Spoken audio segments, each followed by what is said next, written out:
শীতের সকালে নাস্তায় বা রাতের ডিনারে এরকম ফুলকো ফুলকো কড়াইশুঁটির কচুরি হলে আর কি চাই বলুন। তো চলুন রেসিপিটা দেখে নিই। এখানে আমি এক বাটি ফ্রেশ কড়াইশুঁটি নিয়েছি, তার সঙ্গে দিলাম 4টে কাঁচা লঙ্কা আর একটু আদা।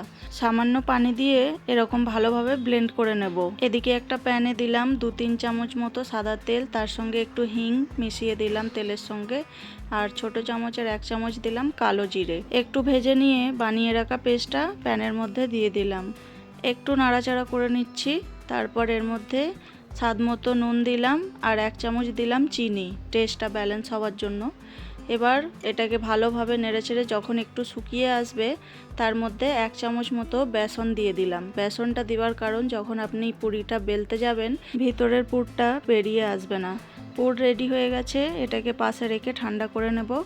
একটা বাউলের মধ্যে এখানে নিয়ে নিলাম 3 বাটি ময়দা, তার মধ্যে স্বাদ মতো নুন দিলাম, 1 চামচ চিনি আর সাদা তেল দিয়ে ভালোভাবে মিডিয়াম সফট করে মেখে নেব।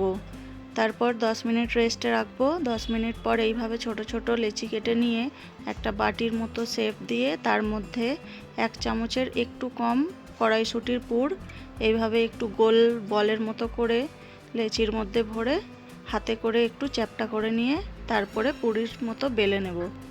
একদম হালকা হাতে পুরিগুলো বেলে নিতে হবে।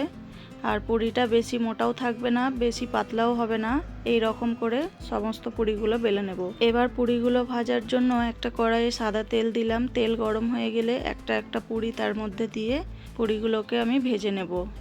উল্টে পাল্টে এইভাবেই পুরিগুলো আমি ভালোভাবে ভেজে নেব। দেখুন পুরিগুলো কত ফুলকো হয়েছে। সমস্ত পুরি একইভাবে আমি ভেজে তুলে নেব। এই তো সমস্ত পুরি ভেজে নিয়েছি, সার্ভ করার জন্য একদম রেডি। আমি একটা স্পেশাল আলুর তরকারি বানিয়েছিলাম, যেটা এর সঙ্গে সার্ভ করেছিলাম। আলুর তরকারির রেসিপি যদি আপনারা দেখতে চান তাহলে আমাকে কমেন্ট করে জানাবেন। দেখুন পুরিগুলো কত সুন্দরভাবে পারফেক্ট হয়েছে একেবারে। ফ্রেশ কড়াইশুঁটির সিজন চলে যাবার আগে কড়াইশুঁটি দিয়ে এইভাবে একবার কচুরি বানিয়ে খাবেন। আশা করছি আপনাদের ভালো লাগবে।